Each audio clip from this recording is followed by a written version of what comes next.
ladies and gentlemen. Welcome to this Monday's edition of National Matters. In the studio today, without wasting much time, I have the Director, the Minister of Information and spokesman for the Ministry, Mr. THABO KAWANA, who is not new to this station. Mr. KAWANA, welcome to the program. Thank you very much, Pastor. Good evening to you, your viewers. Happy New Year. It's good to be here for the first time in the year 2023. And like we always say, when we are here, we are home. Absolutely. Yes.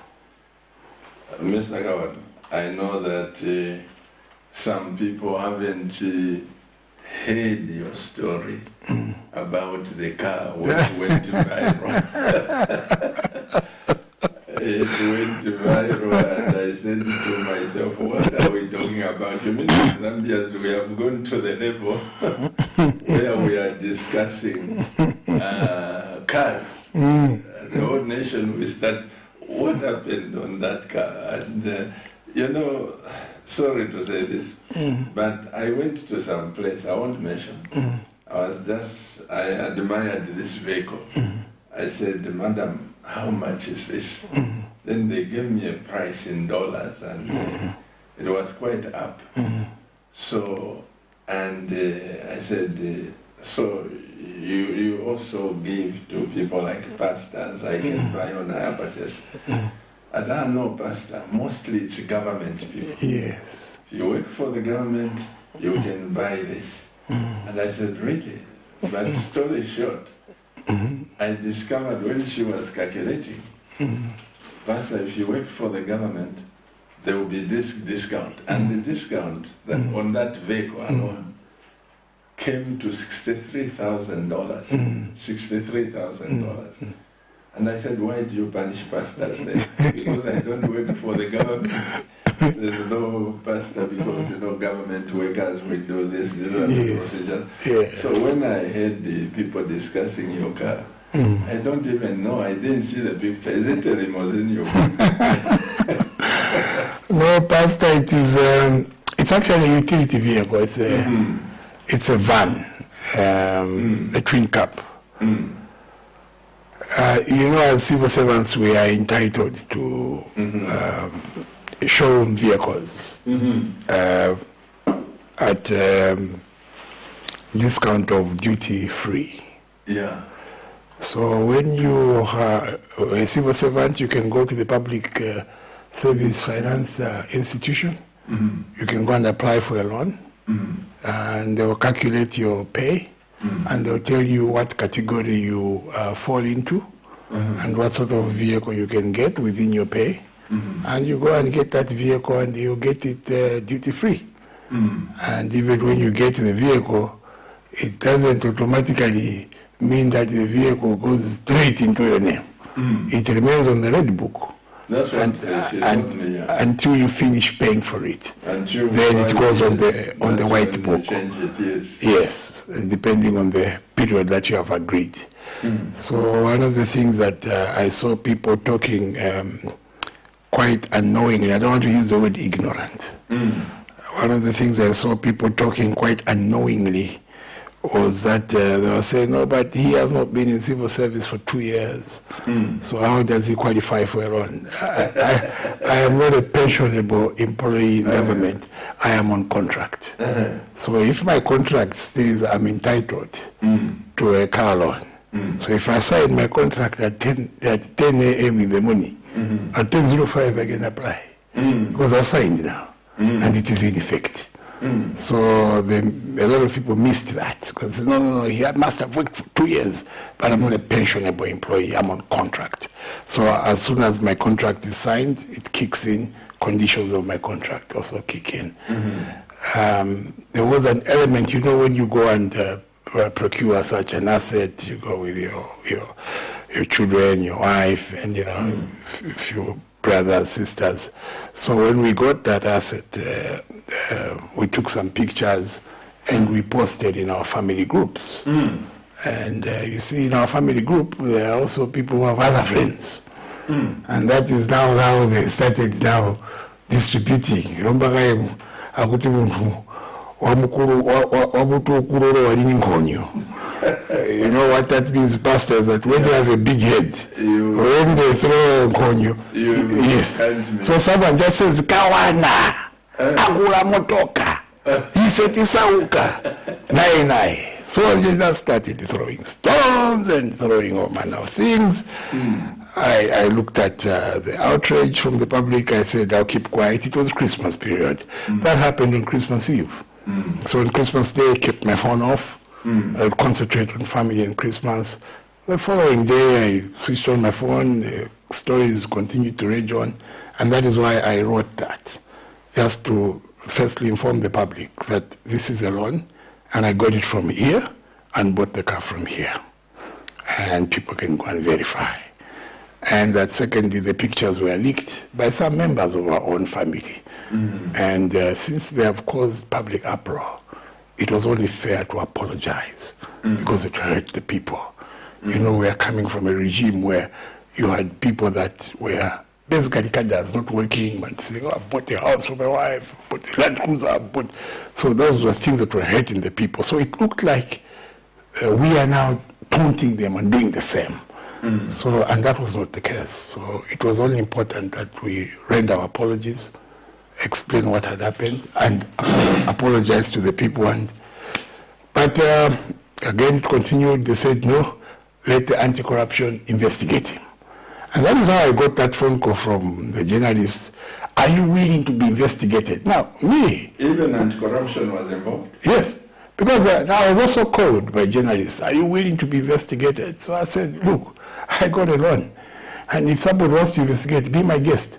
That is when I said to them, really in a joking manner. And I said, look, I can be reported anyway. You can go to anti-corruption, you can go to DEC, you can go to Zambia police. If you feel these are not enough, you can go to FBI, you can go to CIA, you can go to... I've done nothing wrong. I hope and pray that was not coming from the journalists from Cabinet. No. The journalists from Cabinet are very professional journalists. We know what we want to those are very professional journalists. Yeah. So I challenged the journalists also that you are investigators. I challenged the Diggers newspaper particularly. I said, you are investigators, go and investigate. So they went, they investigated, and the Diggers came back and said, look, we have gone to the place where the loan was obtained, we have gone to the place where the vehicle was obtained. Clean slate, there's no issue here.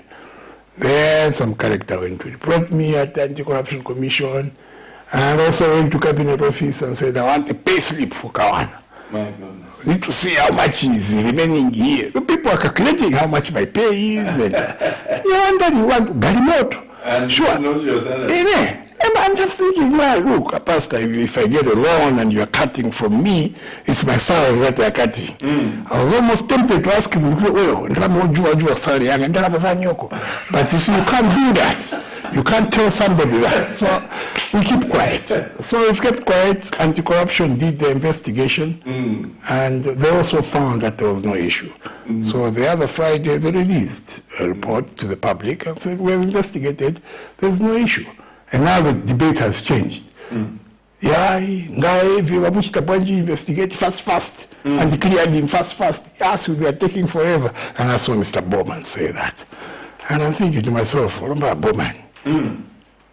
More question. These things are very straightforward, isn't it? It's about, you have this asset, yes? Is it yours? Yes. Where did you find the money? So you explain. So I see that for my friend Bowman, he's in court. Meaning that at the time they was asked at the offices to say, ngaivi, mutola kuonika tumanganda, magari moto, na tunyama. Kutuweka kwa tunyama pa mayadi. So I said to myself, well, I think we cannot compare what is happening to myself and to yourself. I think he was asked where he got the money, and I think maybe he didn't have the answer, so he's in court. I was asked where I got the money, and they explained, and they went to check. You see, it's a checkmate. The problem I find in this country, Mr. Kawana, is that nobody should succeed unless they go through the process of crime. I think that is getting on my nerves. Because even when I was going to be surprised if I told the Cabinet journalists had come to ask you about the car, because at Cabinet we want to be professional, we want to be thorough. By the time we are coming to ask you, there must be an issue. But definitely we can't waste our news time on a car where you bought it from under the loan. I think we are a little bit above that. Oh, yes. But when you look at Zambia itself, Mr. Kawana, landing at Abuja International Airport with my wife and daughter, as we came out with security who came to fetch us, looking on the left, without exaggeration, I saw over 25, 30 private jets. I didn't know. I thought there was a conference in Abuja. And I said to the security people, I said, whose jets are those? They said, oh, Pastor, they are for individuals. They say a conference. He said, no, they live in Abuja. I mean, I said, what do you mean? He said, Pastor, these actors you see, some of them on the movie, they have got jets. I mean, now if I bought a jet here, Mr. Kawana, what would you do to me as a government if an actor can buy it? And we are still discussing about vehicles. I think this nation, we should grow. We should grow that when people are working hard, like you have explained, you are entitled to a loan. Anybody, if me, I was entitled to get a loan and get the car that you had, I was going to get the bigger one. So, it's I don't know what is happening. the levels of pettiness as a country should worry us, that we are raising a generation of petty people, and we have to be careful. Because you see sometimes President goes to Abu Dhabi, and there was a big conference there in Dubai, and the deals that were signed, the MOUs that were signed, they are of great benefit to the country. These are MOUs that will cover us, the generation to come, and the children of our children, as we bring about almost, 5,000 or 2,000 megawatts of power in terms of solar and dotted across the country. So big, huge projects, $2 billion. And instead of us debating about that, the debate was that the carpet was blue. It was not red. Why did they give him a blue carpet? He was not welcome. Blue carpet is what they have put. How is it your problem whether the carpet is blue, red, yellow, green? How is it an issue? What about what we have gone to do there? What about what we have achieved there? So really, the nation has to move a bit up in terms of pettiness. But on that one, Mr. Kawana, what I read was the contradiction between the megawatts which the president declared and the megawatts which some government official declared. One of the two said 5,000 megawatts, the other one said 2,000 megawatts. And the question was, why should this person issue a statement which is different from that of the president? Because once the president speaks, even if you are the Minister of Energy or PS, you can't come and say a figure higher or lower other than what the president has said. I think that was the bone of contention, which is there on the record and on video. What is important is that it is an MOU that sees great investment into the energy sector to the tune of $2 billion. I think that's what's important. We can argue about wattage here or there, but we're talking about investment value of $2 billion, and that's not small. That's a lot of money, and that takes a lot of confidence for people to bring that kind of resource into your country. They must be sure that your economy is stable and predictable. They must be sure that your country is being governed well. They must be sure that their money is safe in terms of good governance, security, and so on. So if you find people willing to take $2 billion and put it into your country as investment, then you know you've hit the mark, because then your country is on the right track. And this is what the president means when he says, number one, we are ready for business, and number two, we are back in the Champions League. One of the things, Mr. Kawana, you should speed up is the access to information bill. Yes. Because once that is signed, we as cabinet, we would like to ask a lot of probing questions to you and to the president. But now our hands are tied. You can't know which question to ask, whether you are stepping on coal or ashes, you have no idea. So I can only ask through you that please, just as much as the president signed this death penalty, scraping it off, may he also sign the information, access to information bill. We need that. The ATI is going, you'll be happy to note that the ATI has undergone validation, and it is going to Parliament this opening of Parliament. This opening. And I can assure you and the nation that the ATI will be law within the first quarter of this year. This government is determined. We have nothing to hide. Unlike all the other previous regimes that kept playing ping pong with ATI bill, it comes, it goes, it comes, it goes. For us, from the president to my Minister of Information, my Permanent Secretary of Information, we've remained steadfast. We want this bill into law, and it will be law within the first quarter of this year. As Parliament resumes sitting, it is going into Parliament and going through the procedure of Parliament, and it will be eventually signed into law. What we can assure the nation is that it will be law within the first quarter of this year. But let me be quick also to mention that ATI is not about you asking us. It's even about us asking you. So it is there to benefit all of us, and that is why we didn't understand why previous regimes were jittery about it. It's not about the media holding the government to account. It is about everybody being held to account. So even the people will be held to account by their government. This is what I'm saying, Mr. Kawana, because that gives access. Yes. If you see me buy a car or a helicopter, that law will empower you to come and investigate. Yes. I must prove myself. Yes. But in the past, there has never been that.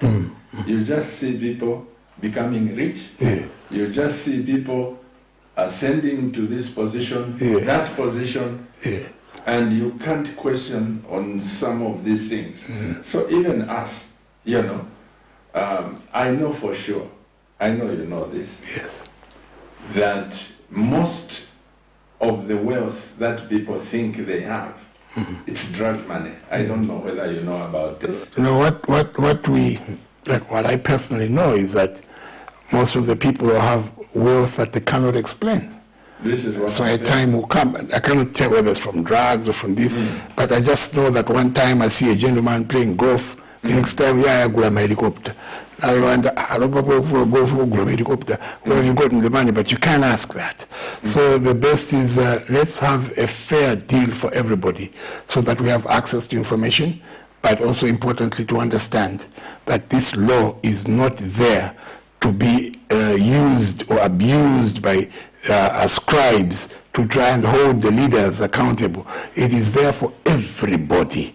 Even the scribes themselves will be held accountable. It's to protect the nation. Yes. Let's put it that way. I think that is a correct word to use. Protect The nation.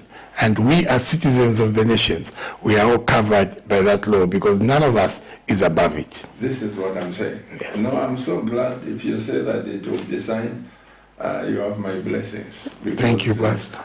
I'm one person that believes that things must be transparent. Yes.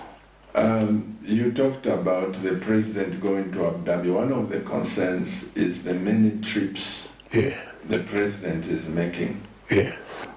Okay, he goes to Abu Dhabi, signs the contract for $2 billion. He goes to America and all this.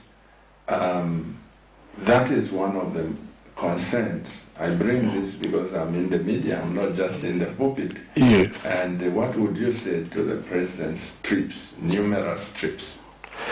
Well, I was looking at something here.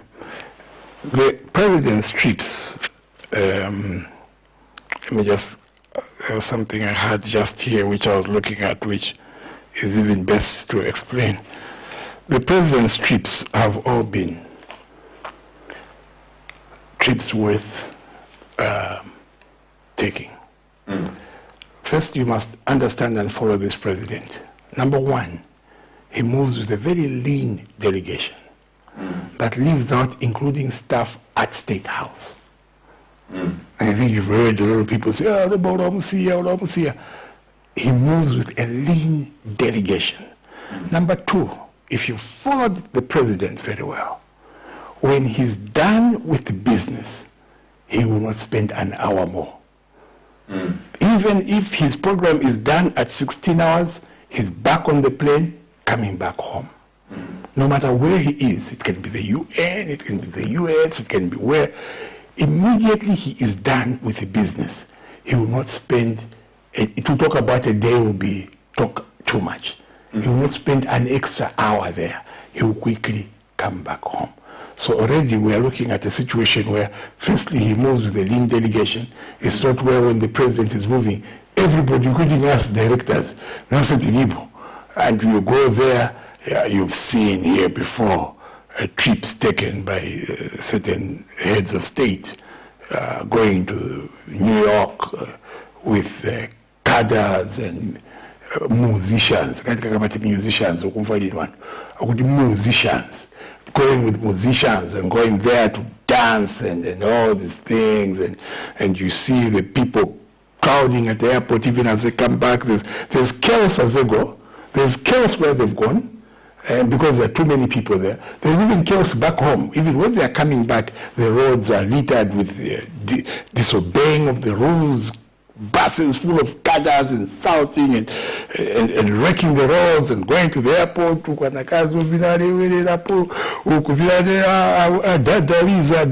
and so on. That you can never see in this administration. It is strictly business.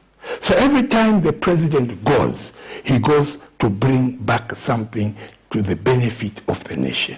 It's like a father in a house, that you sit in your house and there's no food for your children, and you need to get out there and bring some food for the children. So each time you go out, your children know that when he comes back, he will bring something for us. And so every time they see you go, there's hope in the house that our father has left the house.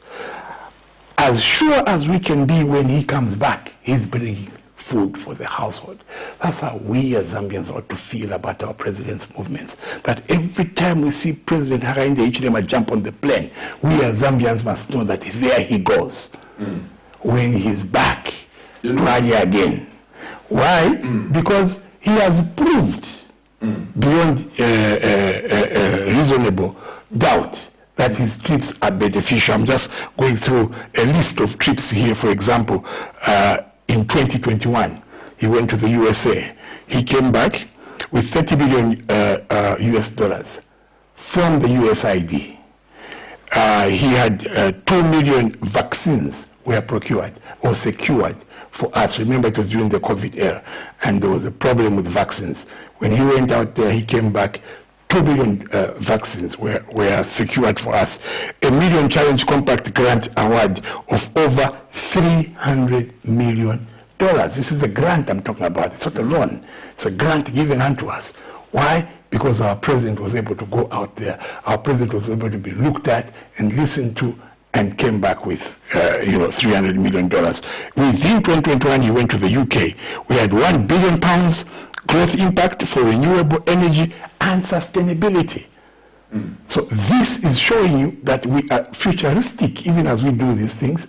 The trips he's making are bringing benefit to the country that is not only for today and not only for tomorrow, but even for the day after tomorrow. Generational growth, meaning that this is growth that we will look and test and touch. Our children shall do so, and the children of our children shall do so. Thanks to the movement of our leader, the Chief Marketing Officer, President Hakainde Hichilema. In 2022, he went to Belgium, remember the EU.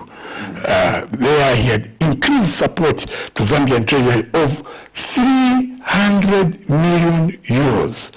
Also managed to get us access to 150 billion fund for sustainable infrastructure. 150 billion dollars fund for sustainable infrastructure. Remember when we were talking about the rails and so on, when he was in Belgium? So all that is money that is coming to Zambia. Is there real infrastructure, not this infrastructure kuloka tuba ya itapanga road, itapanga bridge, but tuba showers washed away. And now everything is washed away. All you have remained with is pure Ngongole. All the infrastructure which we borrowed the money in the name of, remember we kept saying, yes, you have built the roads, yes, you have built the bridges, but at what cost? Why? Because they were exaggerating. You saw that even the report that came from Africa Confidential, it also came from the World Bank, it also came from the IMF, it was clear that Zambia was exaggerating the actual price and cost of these projects. This is where people were stealing money in the name of roads. Where, for example, a road to be done per kilometer, $1.2 million. We have re-engaged the same contractors. We are doing the same roads. And we're going to do those roads for $500,000 per kilometer. What has changed? Leadership. What has changed? Commitment. What has changed? The way things are done. What has changed? Vaile mashori. This is Lozi saying, Pastor, the thieves are gone. Mashori. So this tells you that we are in a situation where we will have the right managers, prudent managers, to come and do those things which our colleagues will claim that they did, and at this cost, when in fact not. So today, because what you did was thin roads and funny bridges, these rains have wiped them away. So we don't have the roads because they've been wiped away. We don't have the bridges, they've been wiped away. So we have to rebuild the bridges, we have to rebuild the roads, but meanwhile we're sitting on huge loans. The same roads that cost us $1.2 million per kilometer, we have to redo them. We thank God that we're going to redo them at $500,000. High quality roads, but it is still a cost that the Zambian people have to pay, that we are paying back loans for things that we can't touch. May I ask Mr. Kawana? So maybe Pastor, allow me to finish, because there's just 3 items here. 2022, the US trip, $150 billion for the Lubambe mine. Remember? The Lubambe mine, where he went and got a deal to pump in money into the Lubambe mine, $150 million, to a tune of $150 million. All that has brought life, has brought hope, has brought glory. Firstly to the people of Zambia, but particularly so to the people of Chirilabombwe, whose faces became gloomy at the unfortunate incident of KCM going the way it has gone. So now there's new hope, new lease coming there. 2023, which is just this one now, where he went to Dubai, and $2 billion of renewable energy is coming, $15 million for SMEs. Now this $15 million for SMEs is also a grant. It's not a loan. This is money that is coming to support SMEs, to support the small and medium entrepreneurs in this country, to a tune of $15 million. Why? The confidence.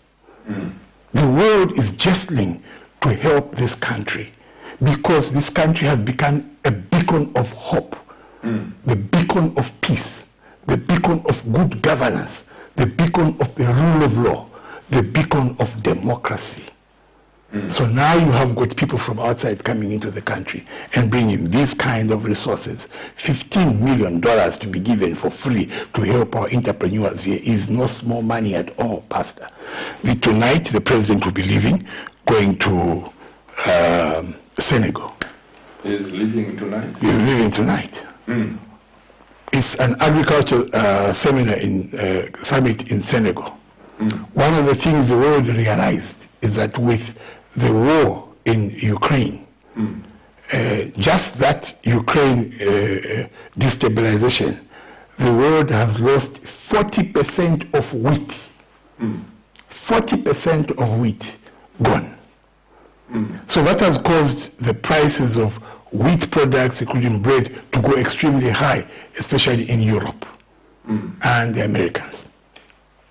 And they have now opened up and identified that they need to find other places and bases where they should grow the wheat for export into their market. And that wheat, they've identified countries like Senegal, like Kenya, like Zambia, to be able to grow that wheat so that we're able to export. Pastor, in this country, we have 75 million hectares of land. Out of that 75 million hectares of land, 45 million is arable land. I say these things because I know you have a passion for agriculture. Absolutely. 45 million hectares of that 75 million is arable land, meaning that we can grow, we can produce in that 45 million hectares of land. But do you know how many hectares we are using as a country? 7 million. Only 7 million hectares of land is what we are utilizing, representing 17%. We have well over 32 million hectares of land unattended, but arable. So these are the issues that when you see our chief marketing officer go to Senegal, you know that when he's coming back from there, he would have struck deals that will see to it that we join the world crop market, where we grow on behalf not only for our sustainability as a country, our region as Africa, or as African country, but we grow for the globe. And this will result into jobs. This will result into a ready market. And this is basically good for the people. So you ask me again, the president is traveling a lot. I'll tell you it is important. If you ask me, is he supposed to go to Senegal? I'll tell you, yes, he's supposed to go to Senegal because it's bringing back good news. You ask me, what should Zambians do each time the president travels? My answer is the Zambians should clap and say, Bali's up there, try it again. I will take you back to what you said. There is one government official who is serving in your government. I will tell you after the program. During President Sata, he told me a testimony and a story of how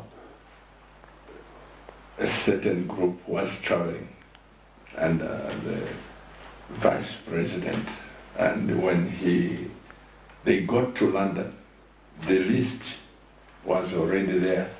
When he checked, he started asking one by one, what is this one going to do? What is? The amazing part of it is that from London, President Sata returned two officials and said they are not doing anything.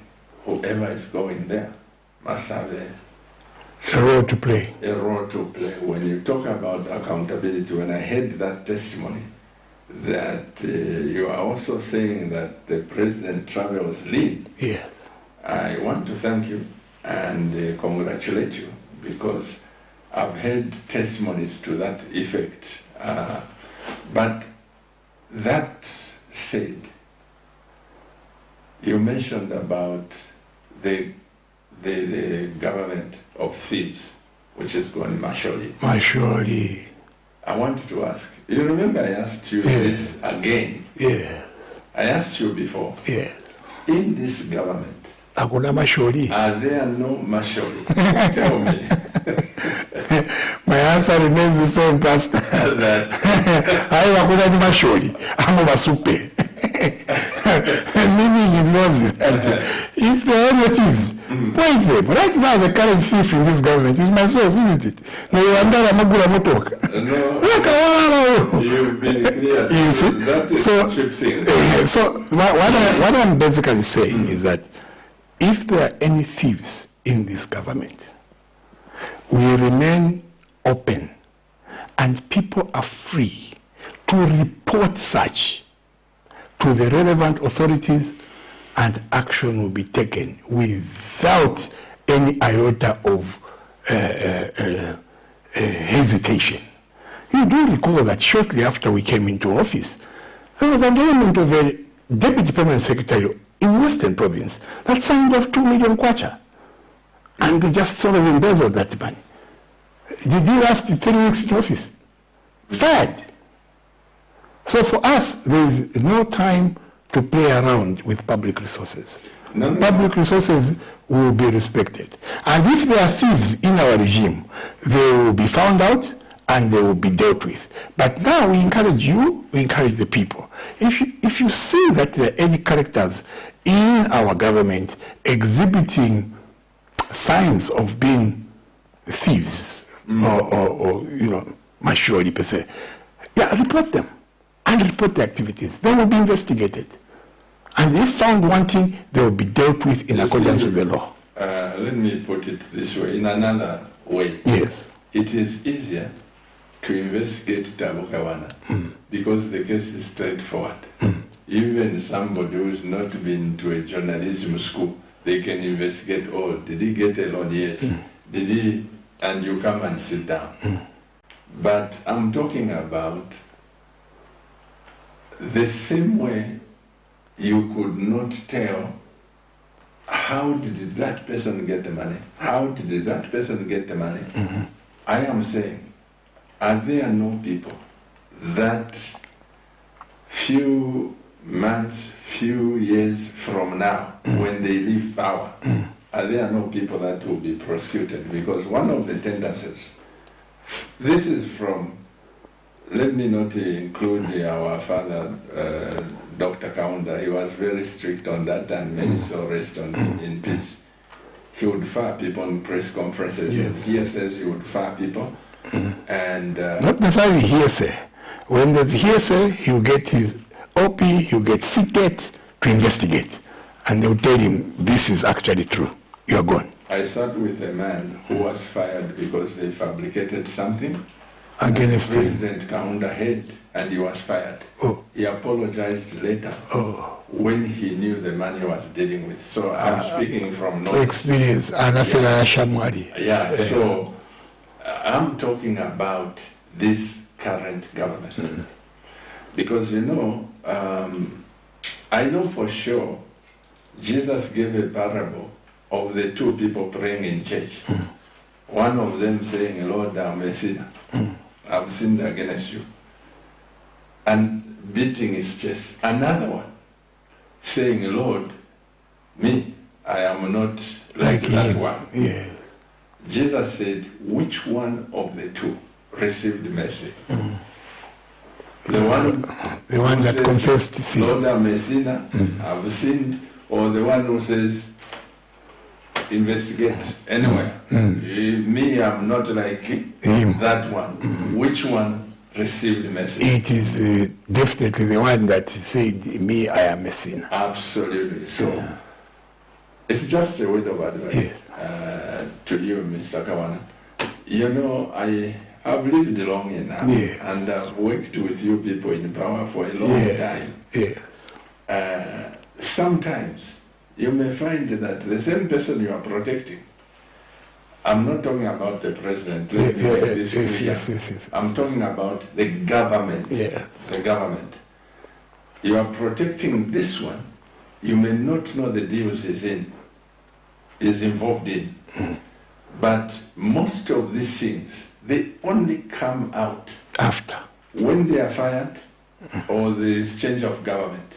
Mark my words, I can come and play this clip in the future and say, Mr. Kawana, you remember what I told you? And my answer remains the same, Pastor.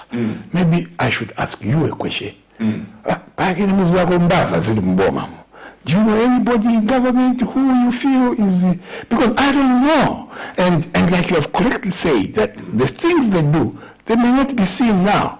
But when they are fired or there's a change of regime or they're no longer in office, these things get exposed. So until they get exposed, some of us remain aloof and we can't know what people are up to. But if you ask me now, you are in this government and you represent this government. Are there no people in your government that are corrupt, that have got dirty hands? And my answer still remains, not that I know of. But if you know of any, please feel free to report. But from where I'm seated, I look around at all my ministers, I'm not seeing anybody dead. I look around at all my PSs, I'm not seeing anybody dead. I look around at all my fellow directors, I'm not seeing anybody dead. I look at assistant directors, I'm not seeing anybody dead. What can I say? One of the things, Mr. Kawana, you should take to heart in leadership, I know that you know these things. One of the things, people are scared, even in a village setup, to come out and say that one is a witch or a wizard. They are scared. In case they don't burn that witch or something, boomerangs, I'll face the consequences. So they would rather keep quiet. Even in a village setting, where I come from, Mr. Kawana, we say, abashimbe, pamonendoshi, tababromushi. Abashimbe, single people. Yes. Pamonendoshi, witches. Here in Lusaka, they are plenty. Any village you go, they are there. Widows, singles and witches. Therefore, standing on the platform of the word of God, which gives me power, I need not to investigate somebody. The Bible says the heart of man is corrupt above all things. We can sing a song, fight, no, there is no corruption in UPND, in the PF there is no corruption, but without God, without Jesus, let me tell you, Mr. Kawana, you are fighting an uphill battle. Because Jesus, in his word, said, if you people are accustomed to do evil, can change to start doing good, then the leopard can change the skin. And an Ethiopian, the spots of a leopard, then an Ethiopian also can change his skin to look like somebody from Chinsari, but it's impossible. The office does not protect someone's character and attitude. They just minimize and they behave. But while they are there, sometimes they still pull pencils because it's their nature. Yes. They pull the pencil and they put it in the jacket. By the time you come and say, Pastor, can we set your jacket? You'll be embarrassing me. So it's better I go home, take off my jacket, give the pencils to my children, and I remain smart. I am simply saying, from God's point of view, Yes. Mr. Kawana, I should teach you the word of God. Yes. Director. No, I'm listening. You become my church member, so I teach you that in every society, surely they are there. No, what I've said is, first I'm listening. I'm also comforted by your word when you say that if you do not have Jesus in your heart, you're fighting a losing battle. And I look at my leader, I look at my president, and he is a devoted Christian. This is against the background of a man who was taunted to be a Satanist. But I think today we have all proved beyond repair that he's a dedicated Seventh-day Adventist, and he is a dedicated Christian and a man that lives with Christ in his heart. Even from the way he is ruling, we're able to see Christ-like in him. So I'm comforted that I am serving under a president that has Christ in his heart, that has purity in his heart, that doesn't mean harm to anybody, but stands on justice, stands on protecting property, protecting resources of the people to ensure that even the poor are catered for. So I know that even this fight that we have embarked upon in terms of fighting against corruption, we will overcome, we will win this fight because we are being led by a person that is pure. Now, anybody who is corrupt, whether in the past, whether present, or in the future, you will still be caught up. Bottom line remains that if you are corrupt, you will have your day in court. May I quote another member saying, this one is not a scripture. Yes. But it's just a wisdom from the people from the north, you know. Yes. So different from Easterners. You're from Eastern. I'm from Western. You are from Western. You know, the people from Eastern, they copy most of our sayings. Yes. So I just want to teach you one saying. We say, umunwe umu. Tausalanda. You can't pick lice with one finger. Yes. So if the president is good, but he's fighting corruption, yes, and you are trying to pick corruption and what?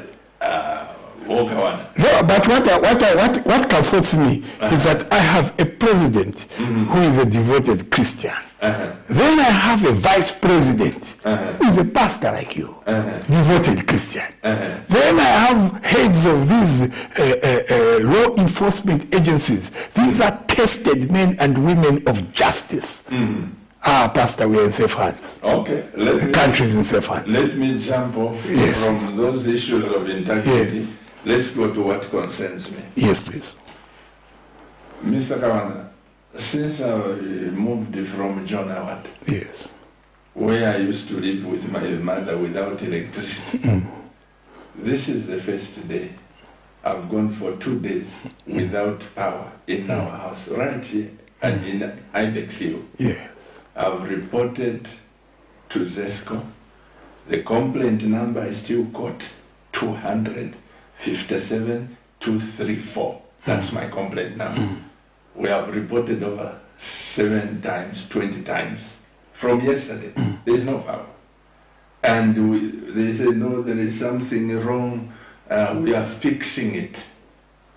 That was yesterday, Sunday, at 10 o'clock when power went. This is 21:30. There's no power. I've just come from the house without power. The question is, I want to recall the moments when Mwansa was managing director of ZESCO. May he so rest in peace. You remember Mwansa? Yes, Chiriman. Yeah. That man, there's a testimony where people who reported in Makeni that there is no power. And their staff took long. He rushed to Makeni. By the time ZESCO personnel was coming, Mwansa was on the pole, fixing the problem. He was on the pole there as MD in those protecting clothes. And he fixed that. By the time the vehicles are parking, Bamonaba Mwansa, Robbins Mwansa. Yes. Shivers came up on, and he did not just do it once. He did it several times. And he's gone to the grave with that testimony. What would happen? I went, before coming to our house again, we visited in Roma, Kalundu, with my wife. We went to pick something from there. One section of Kalundu, they said they've been reporting, and they are saying, no, when it rains, it's dangerous for us to fix the problem. This is 4 days.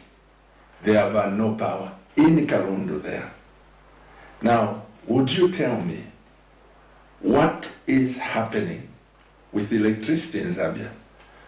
Is it the problem of the water in Kariba, which would make one section of Hilltop, Ibex Hill and Roma to be dark for 4 days, 2 days, no power? Is it the problem of Kariba, or it's the incompetence of the people who are dealing with electricity?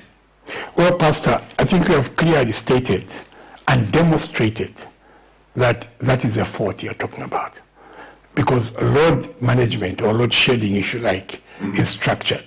It's 4 hours on, then 4 hours on, then another 4 hours.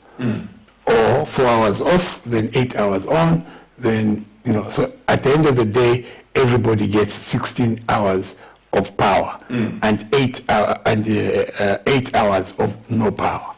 So the fact that you'd go days on end. 2 days. Yeah, 2 days, yes, means that there's a fault there. And if there's a fault, it is now a question of ZESCO going to rectify the fault. It also depends on the kind of fault that is there.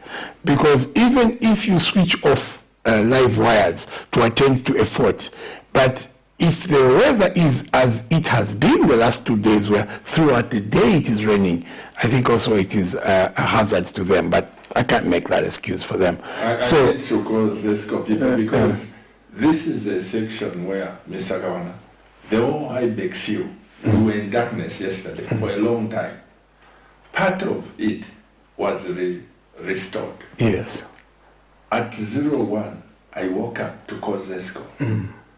The lady says, Pastor, you are up in that section. I said, no, we are not up. Where do you live? I told them on the street.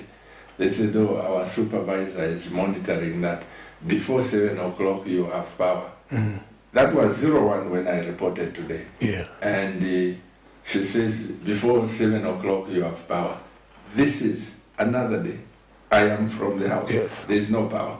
So this is saying, is it the incompetence of the people? So I cannot rush to declare our ZESCO employees as incompetent because firstly I don't understand what the problem is, but what I do know is that there's a problem there. And that's why secondly, we have heard from ZESCO themselves that because of the load management, we have had a lot of installations vandalized. That at the time they're off, vandals have gone there and vandalized. Just today, I think I saw it on your news, that boy has finally, but he's died today. Oh, he has died? Yes, he has died in the UTH. So you see, it is these kinds of, so I think what we will do from my side, what I can simply do is to call up ZESCO even tonight and find out what is going on, because I also live in IBEX, and from where we live, we are experiencing the normal load shedding, where power goes at the... So I think it is important to ask ZESCO to give us a correct position. But as at now, I'll be hesitant to declare them incompetent. But I know that that is a description of a fault, and among the reasons that we have faults around ZESCO installations are that they are exacerbated by vandalism. Yes. Because why I'm saying this, Mr. Kawana, the president may be getting 100 billion from here, 30 billion from there, 100 million from there, grants or no grants. This power issue will still take our economy down. Because when you look generally, Mr. Kawana, there's no money. Yes. In circulation, there's no money. Yeah. Thank God the president is getting this money, man. When it will start filtering to us, I don't know. But I'm speaking on behalf of my wife, Mr. Kawana. I've never faced such a situation where every day, as when there is load shedding, that big genset you see, we load 2,000 kwacha worth of diesel every single day. You multiply that, that's 60,000. This power, when there is no load shedding like we are now, we use 3,500 kwacha per week, every Friday. Now, if you put that together, it will take you to 14,000, plus the 30,000 there. Then when you talk about fuel, I can tell you we are feeling it. Yes. This is why I appealed to you last time that please look at also private medias. Yes. It's easy for you to fund ZNBC because that's government. No matter what happens, they can't shut. But you have cabinet. You have this station. You have that station who are barely making it. And business is not flowing for people to come and say, Pastor, have this, have that, that kind of thing. So what do you do as government to cushion the impact to people like us? While I want to happily bring a well-balanced news, I'm dealing with 74,000 kwacha of diesel and electricity every single month. Yeah, and also news gathering is not cheap. It comes with its own cost for you to gather news. It is salaries, allowances, and fuel for your staff. Look, we sympathize with you. And that is why, if you have seen the style of this government, we have not been coming to ask for programs from private media houses to get free airtime. We've always agreed to pay something. It may not be much, but at least we pay something. We do that in the spirit of knowing that you are also struggling to find your own feet. And my minister is very instructive when it comes to private media, that every time we bring anything for replay or for airtime, my minister is very instructive. She says, ensure you pay these people something. For example, a program that is 1 hour 30 minutes, we are talking about maybe it being 30,000. And we cannot pay that 30,000, but maybe we agree to pay maybe 10 or 15 and so on. But at least the bottom line that we must be able to give something so that you are also cushioned a little bit. In terms of money in circulation, I agree with you that there's no liquidity in circulation. But this will not last forever. It is just today at State House that the president was hinting to the IMF managing director who's visiting that the talks with the creditors ought to come to an end pretty soon. And he was optimistic that if the talks could come to an end by the end of this first quarter, it would be good, because then now we are getting into a dire situation. We need to find a way forward and move on. So we need to conclude these talks. And IMF also is very optimistic. She says to the president that you are pushing an open door, or literally preaching to the choir, because we speak for you. And we have spoken to the creditors, and very soon things will be speeded up. And Minister Msokotwane repeated the same to the lady. So we are envisioning that by the end of this first quarter, we would have finished our discussion with the creditors and the way forward done. Why have I mentioned that? I have mentioned that in relation to liquidity in the economy, that right now government is owing local suppliers of goods and services, consultancies, construction, and all manner of goods, works, and jobs done for government from the local suppliers' point of view. And government is owing to a tune of 10.4 billion kwacha. Now, that money has not been paid. Contrary to the assertions which are going around that government is refusing to pay the people because they're accusing them of being PF contractors. No, far from it. Far from it. That's not what it is. What it is that 10.4 billion kwacha is dependent on us concluding talks with the creditors, which we hope that by the end of this first quarter would have concluded. Then that money now will be free for us to pay to get rid of the local debt. And you will see that there will be money in the economy flowing, liquidity like that. For now, it cannot be paid because it is dependent on the talks. So we know that we owe the people, but it's a methodical way of doing things, just like we knew that we owed retirees. And we've dismantled legacy debt. We knew that we owed the local government, city councils, for example, and councils around the country, the equalization fund. We've dismantled that from arrears to current. We know that we have to release CDF to all the 156 constituencies in the country. When there's a release for CDF, it is for all the constituencies, not those things we used to see in the past where 1.6 is given to 10 constituencies and then the others don't get until the next year. For us, it's same amount to all constituencies at the same time. So the same way we are doing these things, the same way you are seeing us pay Constituency Development Fund, pay retirees, pay councils their equalization fund, we will pay the local contractors. Nobody should cheat them that your government has refused to pay you because they suspect you to be PF contractors. No, sir.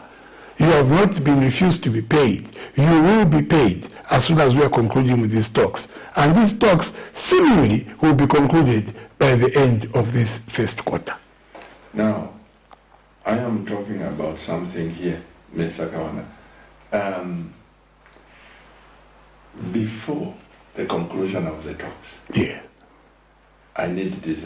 Yeah. What is your advice? I can't wait for the first quarter. Yeah, well, before the talks to be concluded, you know, my advice, Pastor, is I'm shouting from the banks, and you're in the deep waters, and I'm shouting to you, I say, swim, Pastor, swim, swim, swim. So please, Pastor, swim. But you will soon reach the banks, and it shall be well. I'm telling you, before the banks, they are crocodiles. That's why I'm saying swim, because the children are checking it for me now. I'm just so I say swim, get out of the water. No, on a serious note, Mr. Kawana, as I said, it's good the president is doing what he can do. Yes. But let those grants, let those monies be translated, yes, to the good living of. And that's what we are doing. What we're doing is that now we are getting some of those monies and we're putting them in empowerment schemes such as the CEEC. I don't know, Pastor, if you have dared to go and apply for some financing. Yes, yes. So please, I would encourage you, go there, apply for. We met the Director General. Yes, very nice, wonderful man. And wonderful. Even wondered why Zambians don't utilize it. Yes, yes. So that is what your government is doing. That as we are shouting for you to swim, we have empowerment schemes at various levels. So there are empowerment schemes that are being run by the Ministry of Youth, and young people can go and get them. Even at the CEC, there are categories there of established businesses such as yourselves, startup businesses, for also small businesses. There are different categories, but we like to, like we had said earlier on, that we are turning into a nation of pettiness. We like to complain before we do anything about anything. So I think what is important is let's ensure that we participate in these programs. They are meant for the people. So approach organizations like CEC, approach organizations such as the Ministry of Youth, approach organizations such as the Ministry of Community Development, depending on the levels of vulnerability. But let's ensure that we take advantage of the programs that government is putting in place. Moving from there, Mr. Kawana, there's the issue of medicine. Yesterday our boy was playing soccer there and he was injured badly, and also we rushed him to one hospital, and simple medicine, drugs. Yeah. It's when I saw that actually when people say there is no medicine, it's true. We were given prescription to go and buy.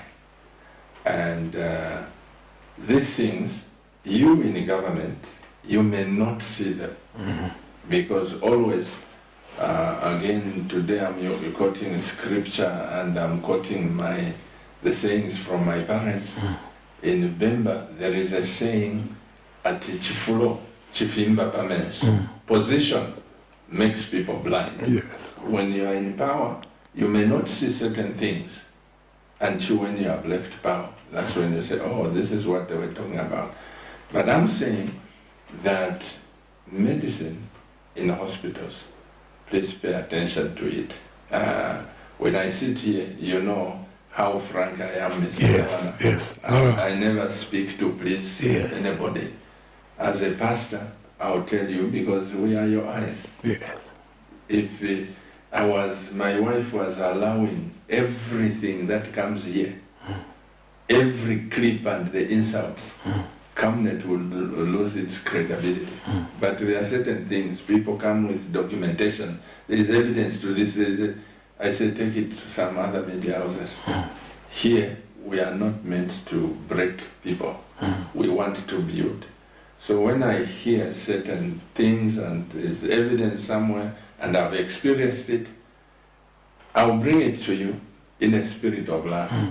Somebody sitting there may look at my comment and say, NPF. Those things don't bother me because nalibeerera muli bakawunda balenje batya mukawunda sponsored muli bakiruba whichever government is power nation more opposition.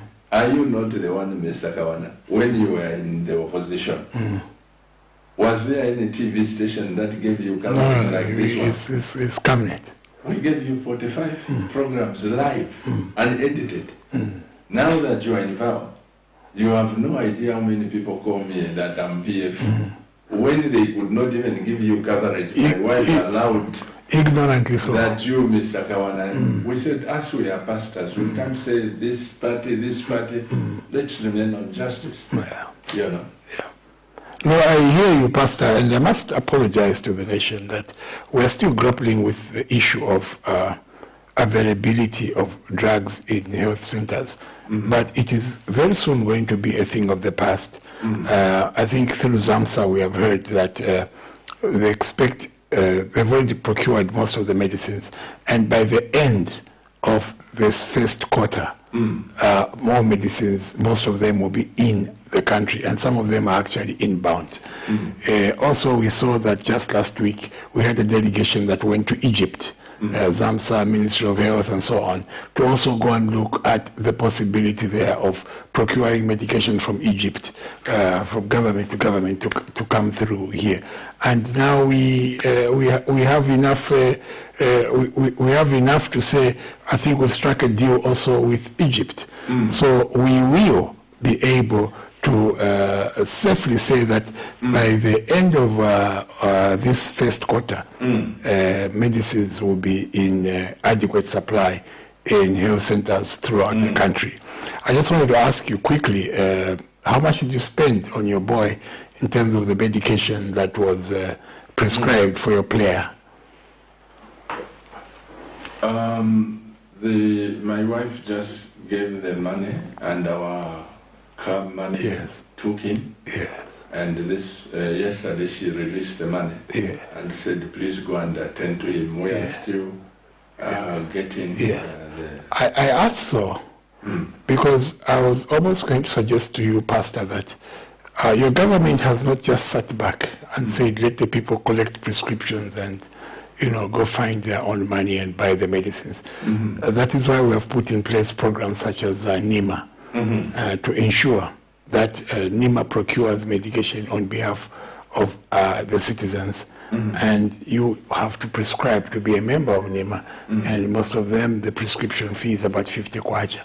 So maybe one of the things that you ought to do proactively, Pastor, is that all the members of your team, all of them, just get them a group subscription of NEMA, so that in the future, any event that happens and there's need to procure medicines, and sometimes it's very expensive medicines, NEMA will pay. So that way, we cushion the possibility of you looking for the actual cash to be able to buy. Kawana, I've sent our team to go to NEMA. And I'll say what I've said before. Honorable Dora Siria sat just where you are sitting when they were in government. And I said, Honorable, the problem is government, you don't disseminate the information. You don't tell the people. I don't know why. I have called NEMA. When we went to the hospital to check on somebody, he was thanking God for NEMA. And when they explained the problem they were in, and NEMA paid, including their stay at UTS, that was last year or 2 years ago, 2020, when they talked about NEMA, 2021, 2020, I said, but why doesn't the government promote this. Yeah. You come into power. I've been singing the same song. I sent the team there. Please bring them on cabinet. Let the people know there is NEMA. Up to now, no response. Nothing has been done. Just to bring you will see them this year. Because this year we are hitting the ground running, and the president is very clear this year it's time to deal with the rigidities around. So everybody has to work. There will be no excuse. So everybody that needs to keep the people informed will have to keep the people informed. Everybody that has to do their part, they will do their part. So I can assure you that you will see NEMA come here, and you will see them explain themselves. They're already doing that on the radio programs, and I think also on ZNBC. But we shall now prompt them to go into private media also to do the same. So you will see them here. Finally, before I open the lines to the nation, you know, Pastor Chua is not a journalist, he's a pastor. And I ask what I ask. There could be more questions, so the nation will help me by sending the text and everyone phoning. But before we go to that, what is your prediction about food in the nation next year? I say this because I got a call from Mpika about 2 weeks ago saying, Pastor Chiluba, here fertilizer hasn't come. And 1 bag of fertilizer we are sharing among 4 families. But my field, I can do about 6-7 bags of fertilizer. Now we are sharing. And he just called and said, please come to Mpika and investigate what is going on, and some villages will show you. I said, that's not my place. I can come and investigate, but all I can do is to let the government know, because they are in a better position. They can visit Mpika, they can visit Nabolia, they can visit this. For me, you watch, you hear, or there is this, I can just take it to the government. What is your prediction of the food security of Zambia? Are you intending, if we don't hit the mark, have you got the plans to import this food? Because planning is very, very important, and I know you're handling a lot of things. And what are you? Well, firstly, we do expect a bumper harvest from this season. Okay. Yes, the inputs were late. Fertilizer particularly was late. But you see, this is when the maize has just recently been planted. I think even as you go around, you're not finding maize at this height or this height. It is still here. And meaning that it is also still at the point where this is when we are beginning to apply the fertilizer. And if we're beginning to apply the fertilizer now, as we stand now, in terms of D compound, we have delivered 100% throughout the country. In terms of urea, last week we were at 92. As of today, we are somewhere around 96%. And towards the end of the week, we should also be able to hit the 100% mark throughout the country. Okay. Now, that given, the rainfall pattern has also been very good. Absolutely. But also, in places such as Western Province, I think you have been able to see, it has resulted in floods. So there will be areas where the yield will be affected, not by the inputs, but by the floods. But if there are no floods in Western Province, how will we water? Yes.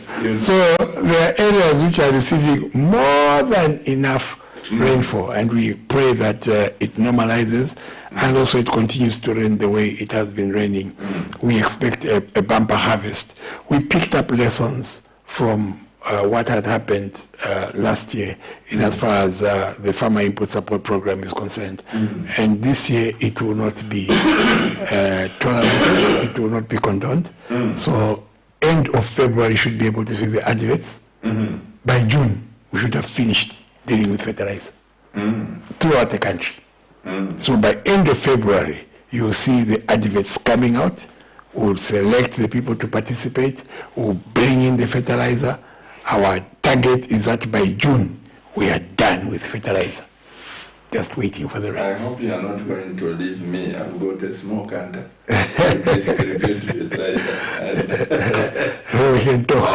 We are so grateful for what you are doing, because I was at Penn 2 weeks ago. You saw that Zimbabwe here. Yes. They predicted the war in Ukraine, and they did, is it about 850,000 tons of wheat. So Zimbabwe has become a powerhouse that now they are ready to export. When I saw that, I said, surely as Zambia, we have more land, we have more, like you said, we have more arable land that we can do better. I believe with all my heart, and this is what I believe, Mr. Kawana, that if we as Zambians look to God through agriculture, the issue of IMF sorting our problems will be a thing of the past. Because Zambia has the capacity. When I had the privilege 2 or 3 years ago, I went with my team at State House to present to President Edgar Chagwa, sir, in agriculture, this is $8 to $12 billion industry. He was gracious enough to say, Pastor, I'll run with it, go ahead and we'll support it. But of course his term in office came to an end. Yeah. But my taking the experts there, it's because, Mr. Kawana, with all this, we are still begging and looking to IMF. When Israel, I don't know how many times it can go into this nation. Israel has got surplus billions in agriculture. When I say billions, I'm talking about 200-300 billions just in agriculture. Egypt developed because of agriculture. Yeah. Why can't we, as Zambians? I think watch this. I think watch the space. We are moving away from an area where we as a nation, we just kept talking about diversifying into agriculture to now tangibility, to be able to touch what agriculture is. We stated here that we have got 45 million hectares of land area, but we're only using 7, meaning that 38 million is still available. We are pumping in heavily there. What we are now doing is that, as a blueprint for this administration for agriculture, is to ensure that we come up with farming blocks, so that we have the bigger farmers and the outgrower scheme kind of farming, the way Nakambala is. That's what we are doing throughout the country, putting up farming blocks. Apart from that, we are also making sure that we employ and deploy more extension officers, so that we have more extension services. We are also ensuring that we supply, firstly, we bring on board a bit more people in terms of FISIP, but also we make sure that the inputs are on time. Like I've said, we are aiming at June, so that we are done with farming inputs by June. We just begin to wait for the rains. On top of that, instead of just waiting for the rains, we are also looking at the possibility of irrigation, so that we are able to, within those farming blocks, we're able to deal with irrigation, so that we are going to farm throughout the year, so that we have got winter products and rain-fed products, so that it is throughout the year. And also what is very important is that then we're getting rid of Kambwiri. You know, Kambwiri cannot help this country in any way. No matter what you do, Kambwiri cannot do anything in this country. Are you talking about President Kambwiri? No, Pastor. I'm talking about Kambwiri.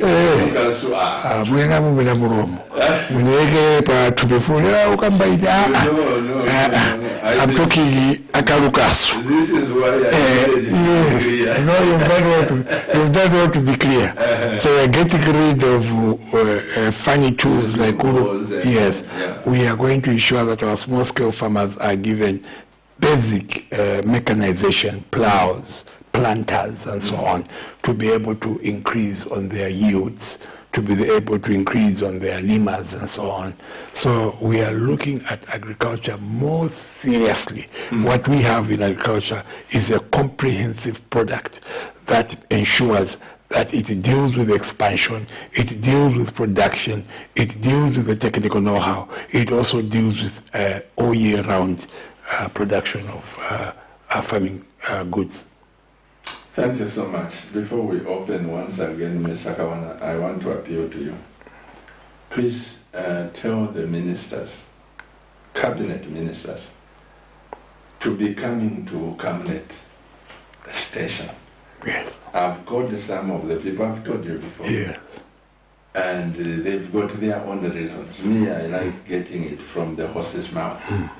You are a friend and a family of this station. Yes. And we have never, I hope we have never embarrassed you anymore. No. When I call you or we are having this, it's because you feed the people with knowledge. Yeah. Now, when I want to get from ex-ministers, some of them, I won't mention them, I've written them, I've called, WhatsApp to them. I've done what I could. You even see the 2 blue ticks. Yes. And someone has not. Now this year is different. The president has been very clear. We are hitting the year running, and people ought to be available. So I think when you want a particular minister available, write to us. We shall avail them. As Ministry of Information, we coordinate. So when you want a certain minister to come here, you write to us. My minister will make sure that that minister is available. Can't I just call you? Should I start putting it in writing? I told you about you. No, but you see, sometimes it's difficult because the way we work is in a structured manner, because when that is official, all correspondence at the ministry is addressed to my boss, the permanent secretary, and then it's escalated depending on what is wanted. Okay. So, for example, if you write to me, minister, I must write to my boss. No. Then my boss will tell me, go and do this, or this one, I'll escalate it to the minister, please talk to your fellow minister, they must be able to appear here. Tomorrow, I'll give you the schedule of the ministers that you want, yes. And I will, I will give my permanent secretary, who's my immediate boss, and I know that my permanent secretary now will deal with the minister, and they will talk to the ministers, and they'll be available. Fine, that issue is settled. I said this because, you know, the opposition, they are readily available, yes. Just a phone call, Basta will come. And the ministers don't want to come. And we look like we just want to promote opposition yes. Not the ruling party. I hear you. Well, dear Cabinet TV viewers, I'm in the studio with Mr. THABO Kawana, who is the director at the Ministry of Information. And now the lines are open. You can phone, you can text, and those of you who've been sending the text, we are going to read them. Just one appeal. If at all you are a member of the opposition party, and you want to bring a language which is not fit on this station, we will switch you off. You don't have to be personal. You don't have to be out of what we are discussing here. Let's help one another. If you are a member of the ruling party, you don't just have to be a praise singer. If there is something that you have also seen which the government is not doing right, let's build this nation. All I'm saying, load shedding does not know which party you belong to. Hunger does not know which political party you belong to. We are all Zambians. I can only appeal to Zambians. Let's be productive, and my guest is here. You are not going to speak to him in a manner that he can't respond. So, as his pastor, and as the man moderating this, I'll protect the interest of my guest and you out there. Feel free to call us. Now the lines are open. As we are waiting for the call, Mr. Kawana, I I am very grateful for what the emphasis that you are putting, that when I say you are putting as government, yes, that Zambians must be first given priority in businesses, in land acquisition, and everything. Because, Mr. Kawana, my heart bleeds when I see that the government cannot help a person like me. I want a piece of land and you have no plan for me. It is the parent who plans for the children. Why should the foreigners have chunks of land and Zambians don't have land? Who answer that? Let's pick up this call. Hello, good evening. Hello. Good evening. Good evening. Yes, ma'am. What's your name and where are you calling from? I'm Charity. Charity, from where? I'm Charity from Chingola. Chingola. You want to greet my guest and contribute? Yes, KAWANA.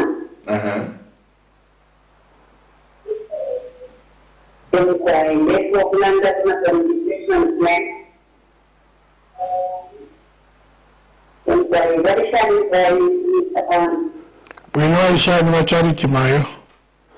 Then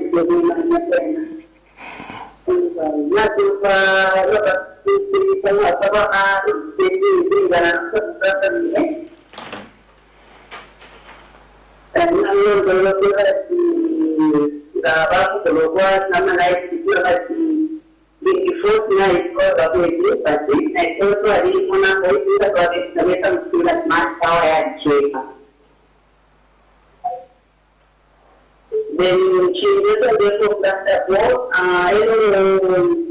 But if she might have a different motive, what is that?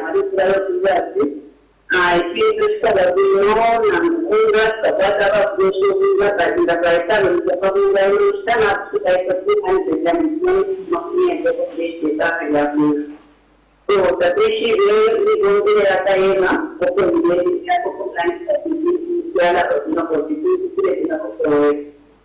everyone might tell them that I don't know if it's like the funny is that the government not like that. You go back to the Canada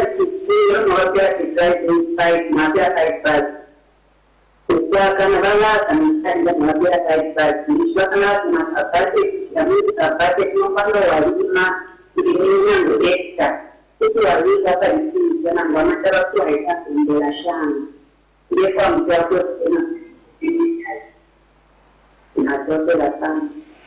Thank you, Maiwa Charity. Polite contribution. Yes. And the questions. I think, firstly, I want to appreciate her questions. So, Maiwa Charity, each one be po pali umufundo. That's Bembai, that's fertilizer. Yes. Pali umufundo, mamona kwali mapanga cooperative mwaleso kama 400 pakati nkwate omufundo ndefema wale chita mwe bambia gencha kwa bati iseli chita muntu abike po 400 mwamba kupela uchita muntu aweka po 50 kwacha ewa wali 8 mwapanga 400 namba ya 400 nishapanga paki ya mfunga uno songa yaisa mwete alivika po 50 kwacha alivika po 50 kwa masashani mwamba kwa kana namba filia tapali kufile tutwala sana pantu nangu ukulima tatwalime bwino pantu tule akana omufundo bambi nchachako bati limu cooperative bali tabaso nkako nenjalama so bali cheteka sati pantu cooperative limu 20 kanshi neshawaisa omufundo waisa n'abantu 20 nomba kusanga tu abali piramida mu cooperative limbi bali 6 n'omufundo waisa n'abantu abali 6 bati mumuli 2030 apopo nati yo pantu tuli pamo tento akane tete mukusenge fye mweka mwambo kwa akana nomba again takuloko chile tutwa but kanshi inoye fingi tusambirirepo pa mufundo. So mwalao mwana efetu wala chita nomba tuwaingira mu 2023-2024 farming season. Tuwala making sure that umufundo by the time tulifika ku June nishikale na tuplisha kubipele mufundo na tuwa problems tuwasotunga chita rise tuwa sort out. That's number one. Number two, mwatiwe mtengo wa unga na ukosa. Kuchingola muleshita pali 320 kwacha. Alamayo, ichile chitika cha musewanya sana.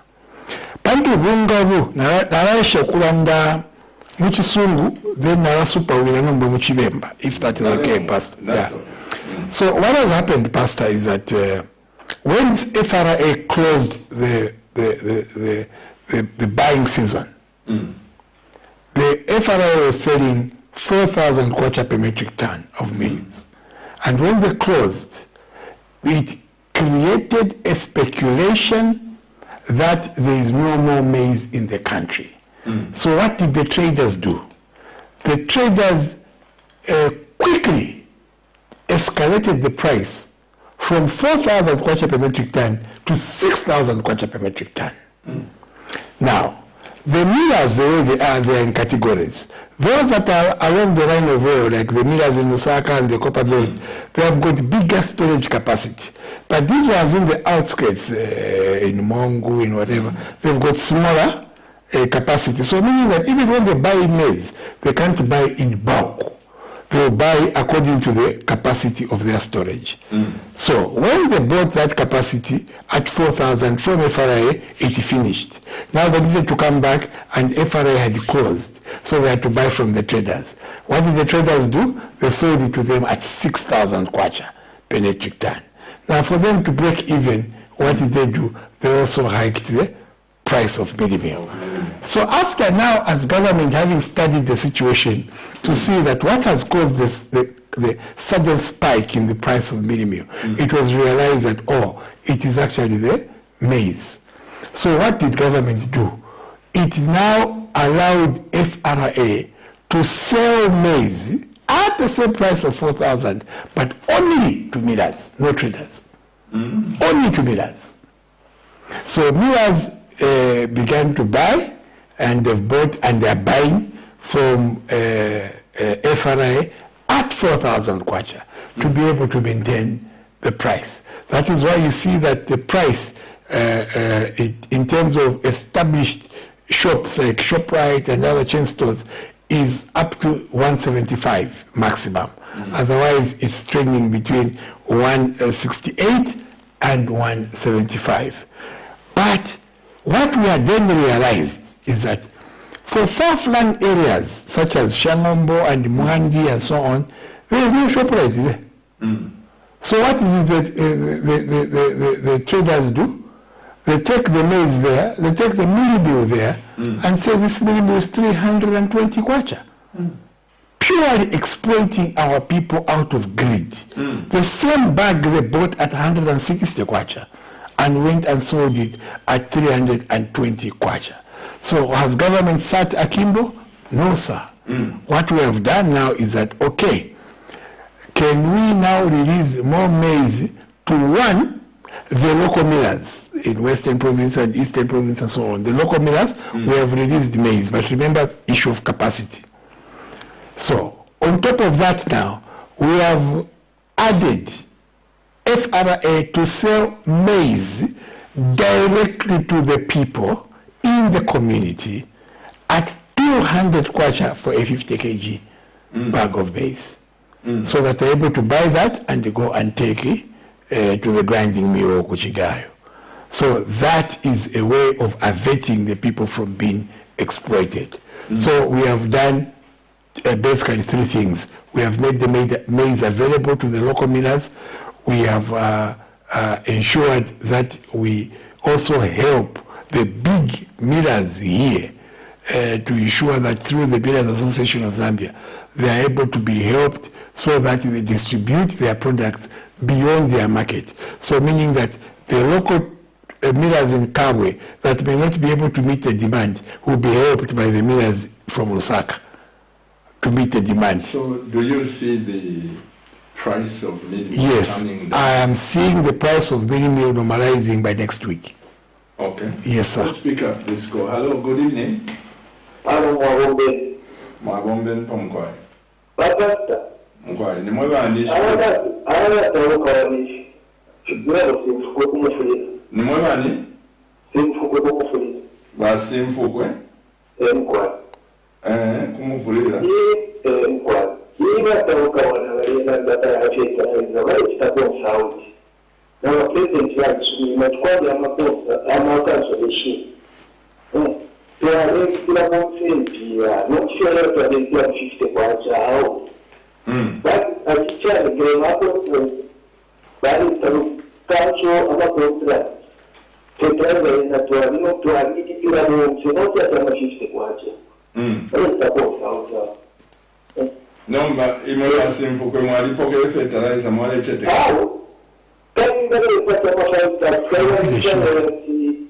abantu ni mwana ku 50 mwalitura baada ya 5 na 15 mwali. Ndio tunaweza kutoa na mafoto ya kila mtu. Thank you. Yeah, so what we have agreed and taken full responsibility through the president is that there was a delay.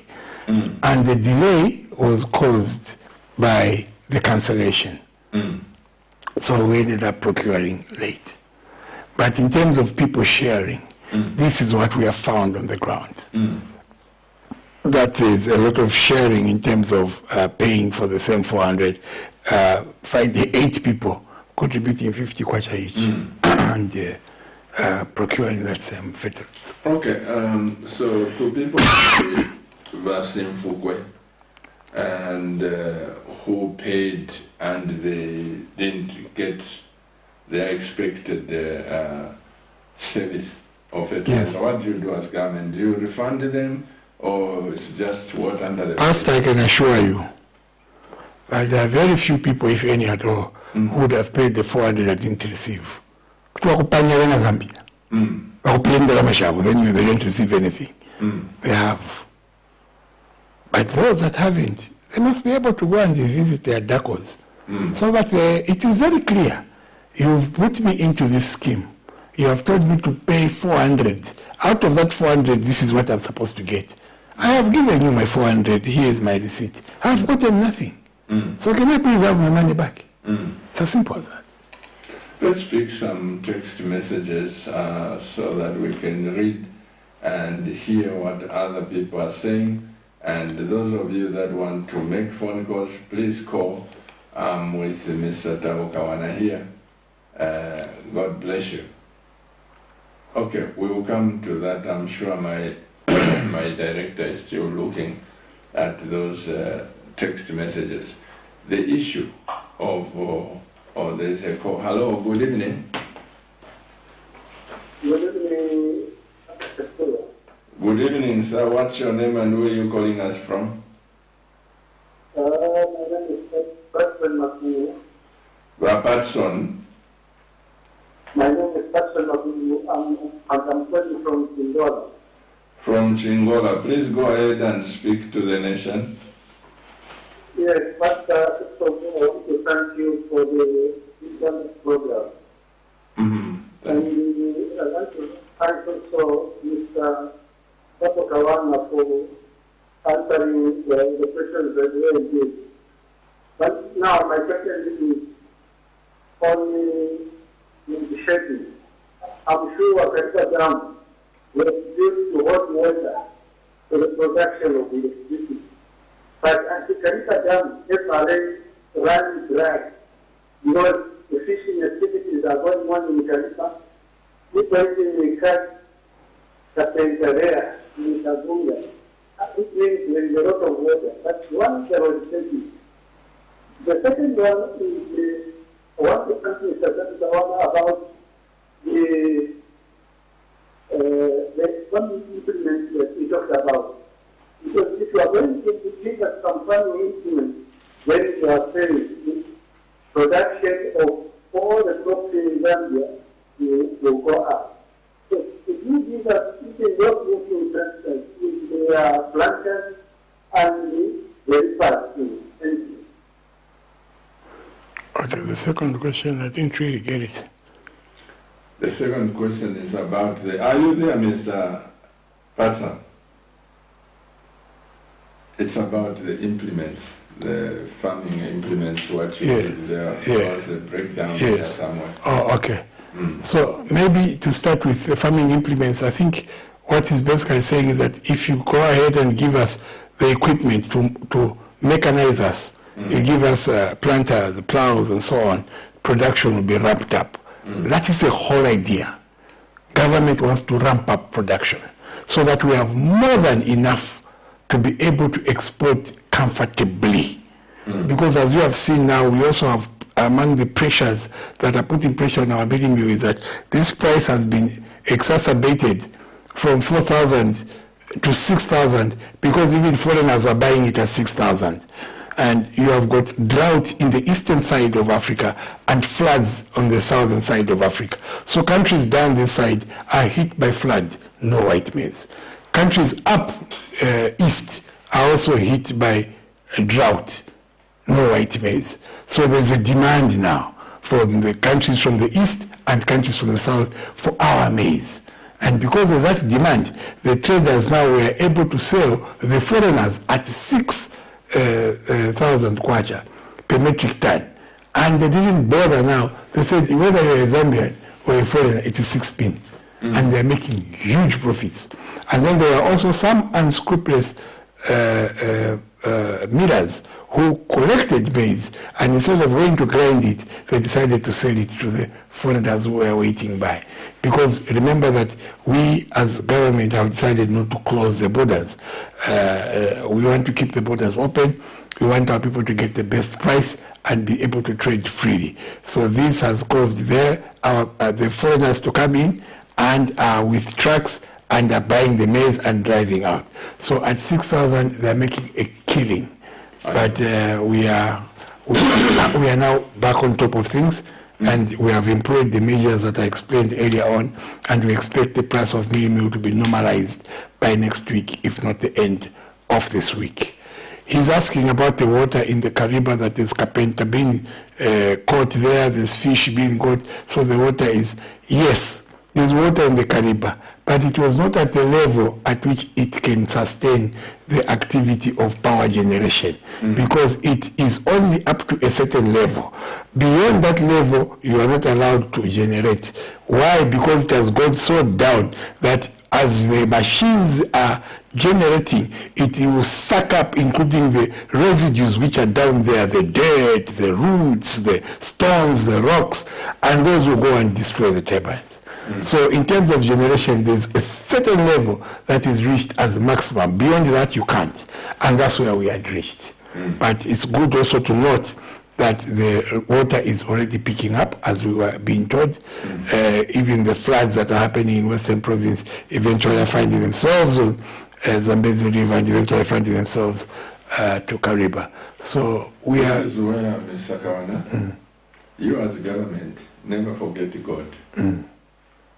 Before the rain comes, call for national prayers. Yeah. We pray for the rain. This mercy God has extended for us to have this rain. We should thank Him. Yeah. You cannot just give me 100 kwacha and I receive like I worked for it. You must say thank you. And as government, you should learn. This is why I advocate Mr. Kawana. I'm a firm believer. Before anybody thinks of being a councillor, member of parliament, president, they must know God. Because there are situations which are beyond us. And I am so grateful that in Zambia, the Lord loves us. It is in the report that Africa is becoming a desert by 3% annually. And Zambia is not affected. Yes. You see, in floods this side, we are safe. Drought this side, we are safe. Truly we're a blessed nation. And that is why it is incumbent upon you as a church to be able to organize Thanksgiving prayers and invite us. Not only even invite us, someone else as your government who will be there. You come on the 3rd of November, 3rd this coming month, we have an overnight prayer. Yes, no, we'll be there. Thanking the Lord for the rains, for whatever is happening. Yes. Yeah. No, Thanksgiving is very important. Yeah, so you see, as government, we cannot be the ones to run programs on behalf of the church. No. The state and the clergy need to work together. Yeah. So there are programs that we run and promote, and there are programs that you run and promote. So we run to produce the power, so that there's electricity in your house, but you also come back to us and say, before you get it, because you have put lights there, don't think you are God. You say, let there be light, and there's light. Let's come and thank God for these rains. We'll be there. One can be deceived by your language. You speak this tiala. You speak it very well. Even when you get into bed, you just confuse me. We want to get rid of Kamwiri. You know, I saved your neck. I saved your neck because my understanding was you want to get rid of. No, the big man. He's my elder brother. You must be putting things straight. Okay. May I have text messages, Mr. Director, so that we can get to this? Yeah. National Matters, I understand the program might have a different topic being tackled. How about the issue of handling our rights of copper mines to USA, or handing over rights of copper mines to USA? Why has that issue been silent, like nothing happened? Please, we need answers out here. Has there been... The reason why it has been silent is because there's no such thing. There's no such thing? There's no such thing where we have handed over our mining rights to the USA. There's no such thing. What is there is an MOU that entails that in this manufacturing of car batteries between the Congo and Zambia, we are getting into an agreement with the US companies so that we are able to produce batteries for the electric motor vehicles. Not that we are handed over rights. And every time there's something written, there's nothing like that. And that is why he's saying this silence. There's silence because there's nothing like that, my brother. Okay. Is it true that you as government, you've been exporting power to Namibia? It is true that as government we have been exporting electricity. And it is true that as government we are still exporting electricity. It is also true that as government we have reduced on the levels of exportation, but we have not stopped. And we won't stop. Remember, Pastor, that ZESCO produces, for argument's sake, I'm using these numbers as examples, produces electricity, say, at 11 cents per kilowatt hour, and sells it to you and be at 3 cents. Remember, so it is the exports that are helping your ZESCO to find some forex to be able to ramp up, to continue giving you and me power. So we can't do away with that market. And we also can't say no because we have a shortage of power here, we cut. Once we cut, that's an open market. Others will go in. By the time we fix our problem here and have excess power, we want to go back to export. So we don't want to close that market.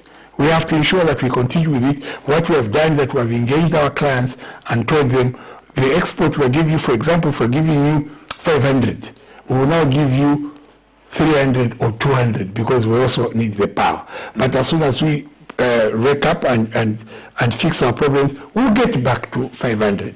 So we will not stop exporting power. We will continue to export power. So the problem partly is not the water. It's because we have enough water, but it's because we have to export power to get some foreign exchange. No, sir. If that power which is being exported was diverted back to Zambia, there would be no load shedding. No, sir. Is my understanding correct? No, sir. It doesn't mean that if we got all that power and brought it back to Zambia, we still won't have this problem. What that will just do is that maybe it will take away another 2 hours. So we will move load shedding from 8 hours to 6 hours. But really, are we prepared to lose that market for 2 hours? No, sir. Doesn't make economic sense. So let's keep the market. We can endure 8 hours of load shedding, and we're doing by far much better. Pastor, you see what is happening in South Africa, for example. The government now is being sued by the private sector. People are losing chickens, are losing what? It's chaotic. They have an hour of power per day. An hour of power. The rest of the time is 23 hours, no power. We have 16 hours of power. It is scheduled. I was talking to my brother in South Africa. They are on 6 hours as well. Yes. Or 6 hours of load shedding. Yes. Then they have power. Yes. So in some areas, in others they are only dealing with 1 hour. And you saw the posted pictures of a mechanized chicken run with all chickens gone. And there was talk about suing the government and so on. So we are doing well. Let's pick up some more text messages. Mr. Director, give us some more text. Good evening, Mwewa Piashi and Director Kawana. What is your comment on the increase of Umunga? Director, sir, do you see this nation going into the right direction, looking at the economic hardship people are through? Boniface C. Lukonde in Barose. In Baraston. Mr. Lukonde, I just explained what caused. You explained that one, but he says, do you see that the Zambia is going into the right direction? Oh yes, it is. It is going into the right direction, Mr. Lukonde. Do not forget where we are coming from. We are coming from a place where everything we had was never ours. It was in Ngongole. Name it. Okay. Energy sector, Ngongole. Let's pick up this other text messages, Mr. Director. Good evening, Pastor and Mr. Kawana. Sometimes let us be sincere with ourselves by knowing that HH is not Jesus who can solve everything at a go. He's a human being and is not working with the angels, but humans who are not perfect. And some institutions take too long to perform their duties. For example, CEEC can take even 3 years for them to approve your project. These are the people who bring down the effort of the president. This is Edgar Mutanuka. Is it true that CEEC sometimes takes 3 years, 4 years? Yeah, in the past, but now with the restructured CEC and now with a new CEO and a new team there, I think we're doing great. And people whose applications were recently validated are getting funding. Okay. Remember that one of the things the CEC also faced was that it had projects, but it had no funding. So it can't fund projects when they have no funding. Yeah, because the government did not give them the money. So this government is funding CEC, and CEC is in turn funding its clients. Okay, more text messages. Good evening, man of God and Mr. Kawana, about the load shedding issue. If we panganda pamiesu tulato tweshako ya. Tulatoto shakwamani, imagine eggs in the incubator. Yeah. And no power for 12 hours or 7 hours. What will happen to the eggs? Where are we going to find the money to refund the customers? So they run an incubator in Chingola, and different people take their eggs there for hatching. Yeah. Now, because of the outage of the power, so the eggs end up rotting. Yeah. So if they took their eggs to them and they charge them, and the eggs have rotten, these have to pay back those people. So they say, where are we going to find? Who is to blame? This is why you're saying that in South Africa people are suing the government. Yes. So can't that man Edgar sue the government or Zesco? Yeah, they can sue Zesco, but you see, this is a calamity. It falls under, in contracts you call those force majeure, acts of nature. Like nothing really could have been done. It's different from a fault which has not been attended to out of negligence. That you can sue. The problem is, Mr. Kawana, you can't tell this is negligence, this is a fault. Yes, no, there's a difference. Yes, no, there's a difference. But I also want to urge my brother from Chingola that when you are running a responsibility such as the one you are running as an incubator, try to find alternative source of power for that incubator for the period that it goes off. So you might want to put it on inverter or genset, knowing that for 4 hours you have to power it yourself, and then for the next 8 hours Zesco power it for you. Then again for another 4 hours you power it. That way you plan around it. But if you leave it like that, chances are very high that the products that you're trying to produce there will end up rotting and you end up being in trouble to pay back. But having inverters like the inverter we have here in the studio, Mr. Kawana, you find that it's about 36,000. And that's one thing I want, and you've done well to say it, that's one thing I want to appeal to the business community. It is folly for any business institution in Zambia to make solar products expensive because this government has zero-rated all solar products. So why are you making them expensive? It is even cheaper for Zambians to buy their own solar products and bring them into the country from out there than land here cheaper than buying into your stores. So we want to take the opportunity to urge all businesses dealing with solar products. Please watch the profit margins that you are aiming for. This government has zero-rated solar products. Why are you making them expensive? Why are you making them out of reach for many of our people? What is it? What is the profit that you are looking for when you are not paying tax on these products? It's not fair. So we want to urge our Zambian people to look at the possibility of ordering these things out of the country on your own. It is even cheaper to bring them in the country.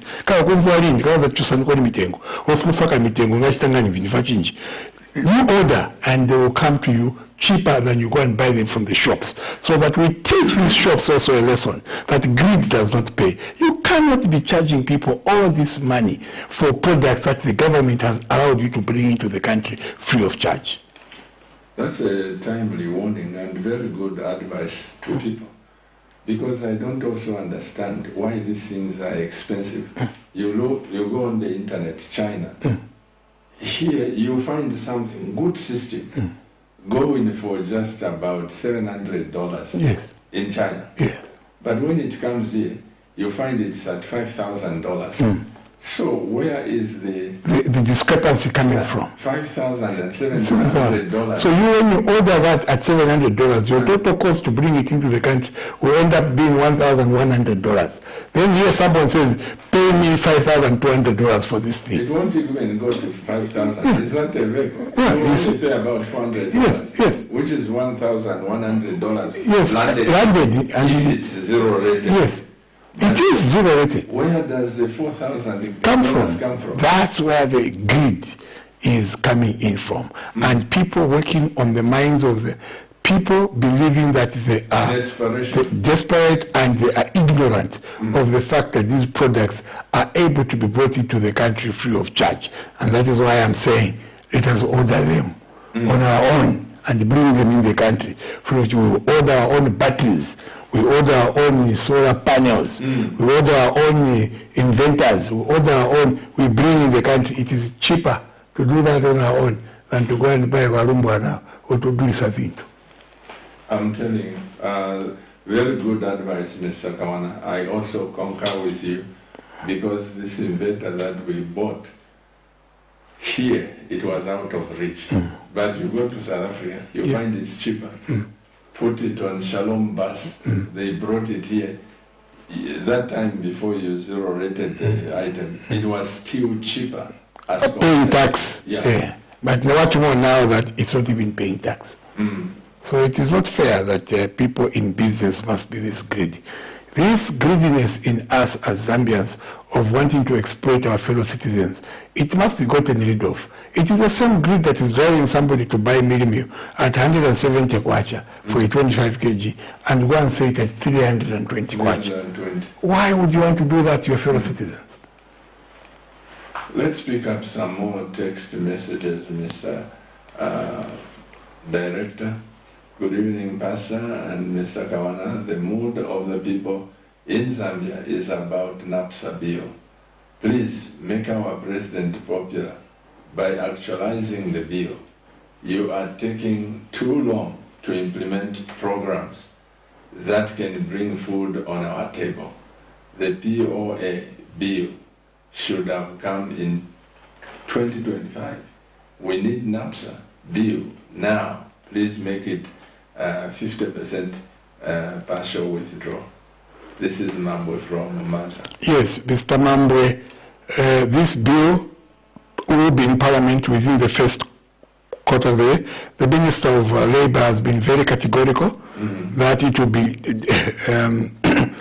be before Parliament, within the first opening of Parliament now, and it will be signed into law within the first quarter of the year. So we are still putting it together, and justice coming in and other stakeholders coming in to move maybe from 20% to 50%. But I've seen something there that has worried me about Mr. Mwambe. It says this will put food on our table. Oh, that's a pension, mind you. This money is not for you to go and chanchaura. This money is meant for you to invest so that you are growing together with the money, so that you move away from a system where after you retire, that's when you get the money you want to start investing, you don't have the strength in your body. What the president is envisioning is that while you're still young, you can access part of your money at NAPSA, invest it into a business that you can grow together with, so that by the time you reach retirement age, even your business is strong, it has grown, and it is giving you a livelihood beyond retirement so that you continue. Also, to again, 50%, where is it? Food on the there's no food on the table. I invest this money. No, I'm sure what he still means is what you are saying, that the government is looking at enacting this bill. So yes. I think while the government is looking at this, there must be plans by those who have retired. Like you rightly said, that when the money comes, it should be kept. No, but this money is not for those who have retired. This money is for those who are yet to retire. So that they access part of the money before they retire. That's a partial withdrawal. I see. Oh, partial withdrawal. Yes, where you are saying that there is this amount of money in NAPSA. So instead of me waiting to get 55 years, they can half invest. So that investment is meant for you to grow with it, so that you still have the energy, your brains are still fresh enough, you're able to grow with it. No, it is a perfect thing. Now, there are many people who are looking forward to get it and go and drink it and eat it.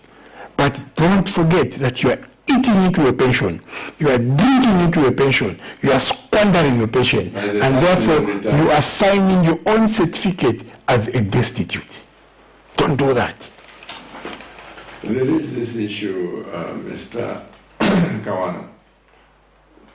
In Kenya, Uganda, the presidents there looked at this economy, the global economy, which is not doing well due to war in Ukraine, and the suffering is there.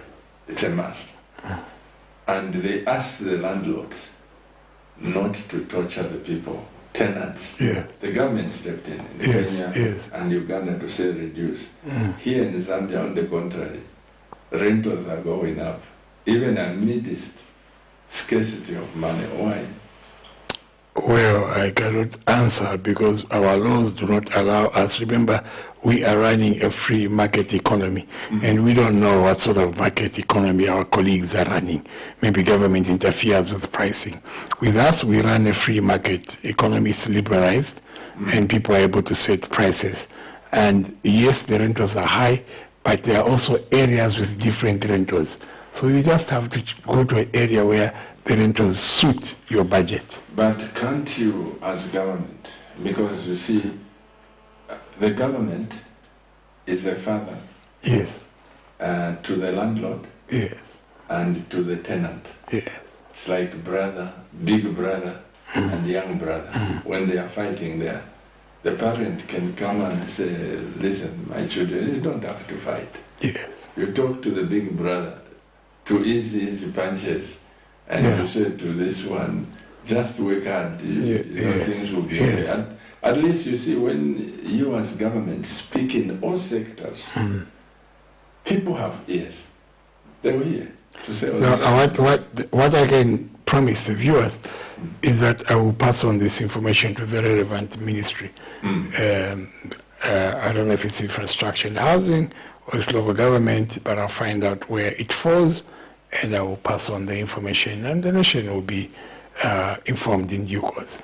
Let's take up just 5 text messages, and then I will ask you to say what you have to say. Yes, naveva usiku naleba nani pano huambukusiro. So just sleep. Give me some quick back-to-back text messages. Good evening, Pastor.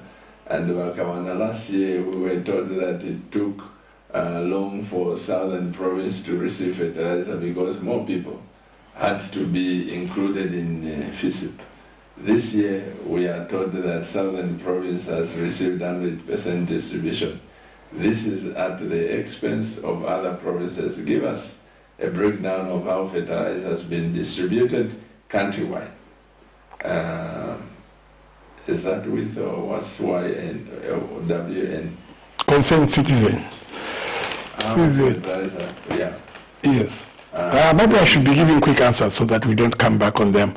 So the fertilizer has been distributed countrywide. We are at 100% in terms of decompound the whole country. We were at 92%, now we're about 96%. There was a little hiccup in Central Province as far as urea is concerned, but it has been worked on. So I'm sure by the end of this week we would have done 100%. What you saw on television last night or so was Alpha Commodities, that was given the responsibility for Southern Province, reporting that they have distributed in accordance with their contractual obligations 100%. Just last night also, there was ETG reporting from Northwestern Province. They have also distributed 100%. So my report to you is that the whole country has received 100%, save for urea, which was now somewhere around 96%, but should be at 100% by the close of this week or early next week. The next text message, Mr. Director. Good evening, Pastor. Farming blocks were started under PF, and you don't need to start from the scratch. Consult and save our time for development. Well, if there are farming blocks that don't exist, what do you mean don't start from scratch? We are going to remember that we said we have got 45 million hectares of land, which is arable, and we're only using 7 million. So who is using the other 38 million? And that's what we're talking about. Well, these farming blocks not started by UNIP. They are started by KAWANA. They started the programs in all the provinces. They are started by KK. Yes, yeah. But you know, PF, there's this, you know, it was started by PF. These things were started by Dr. KAWANA. But now we are going to do it properly with the experience that we went through with UNIP, what we went through with MMD, what we went through with the PF. We are going to do it better, and we are going to open up more land. The idea is to get much more land utilized than... Another text, Mr. Director, thank you so much. Good evening, Pastor. The problem, Nima umuti wa dola. Tabapela, they are saying go and buy. Vanima umuti wa dola, meaning...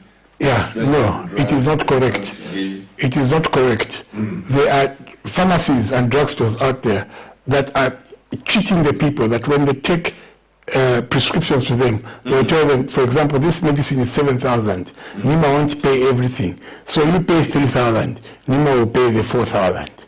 Woofy. When they go to claim, they go and claim the entire 7,000. But I've stolen you 3,000, my surely. Yes. Now, NEMA has been on record and made it very clear. Even those that deal with spectacles, there is no payment which NEMA is sharing with the clients. No. All payments are being made by NEMA in full. So any drugstore outlet out there that is going to give you that this prescription you have to pay something towards it, report them. They'll be dealt with, and we shall make sure that they are scrapped off NEMA, and the concerned perpetrators will be prosecuted for fraud. Because this is what they're doing now. They're telling the people, this is expensive, your goggles are, your lenses are 4,500. So you have to pay 2,500. NEMA will pay 2,000. Who fee? Who bara? Who hata? NEMA is paying for everything. Yeah. Yes. But who goes to claim? Is it... you get your prescription, and you go to this drugstore. This drugstore will check in the system if you're a member of NEMA. Then they'll find that you are a member. Then they'll give you that product. Then they'll bill you. Then that bill is passed on to NEMA, and NEMA pays the drugstore. So it's not true that they share the... There's no sharing, of course. Give us surely. So we have to make sure that we deal with these things decisively. And NEMA has made those public announcements that we are not sharing costs. We are paying for everything. Do you sometimes arrest such culprits? Just watch the space. Just watch the space. Because it is becoming a very bad trend. And they're doing this especially to old people. When you take your parents there, they go and say, no, this medicine is too expensive, so pay half, NEMA will pay half. Nobody has said NEMA will pay half. It is a fake story, and once reported, we will come for them. I think let me just take one more text, and then I'll ask Mr. Kawana to just say his words. Man of God, greetings, honorable. Great explanation to the national issues, sir. Honorable, kindly consider to revive of Tazama pipeline and Tazara railways to decongest most goods from Dar es Salaam, of course.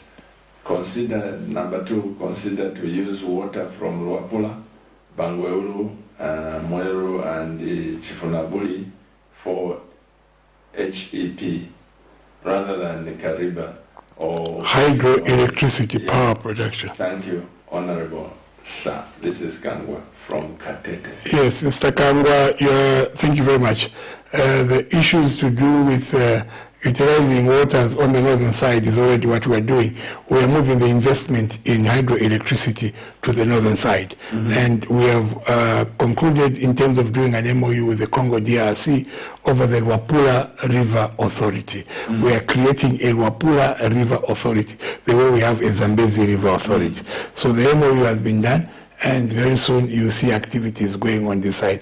The hydroelectricity in this country is moving from the eastern side, which is becoming more dry in terms of drought, to the northern side, which has not disappointed in as far as waters and rainfall is concerned. So we are moving that direction. The other thing was saying, what? I think that is the major thing that is... Oh, okay. Unless the director wants to refresh our mind, please refresh us. Tazara pipeline. Oh, the Tazara pipeline, and yes, the pipeline is being worked on, and you saw that Minister Tayari recently was engaging Tazara.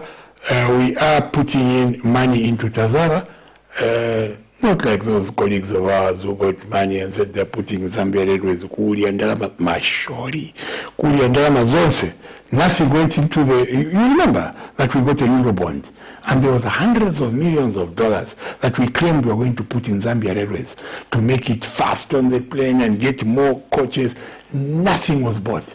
All that money has just gone and Mashori. So for us, the money is going to go to Tazara, and Zambia Railways to ensure that we ramp up. And you see that we get more goods on the rails than they are on the roads.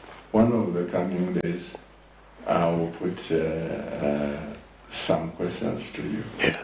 And then we put it to directly PF. Yes. So that we can clear the myths yes. and some of these things. Yes. No, I look forward to that day. Because we are not slanderers, we don't tell lies. If we tell somebody that you got money and said you're putting to Zambia Railways, where is it? They said, yeah, but we are paying the Eurobond. You got money and said you're putting in Zesco. Where did it go? But we are paying the Eurobond. You got money and said you are putting here and here. Finally, Mr. Kawana, how long will it take UPND from stopping to talk about the mistakes, the things that went on, and say, we are working here, even if they want to distract you, you say, look, we have got a mandate, let's put the program. We have already reached there. We are working now. We are in full swing, and unless we get disturbed, but you see, we shall always refer to the past. Because that's where we're coming from. And remember that the things we are doing are not things of our making. We are fixing. So even as we are fixing, we must be able to say, that's who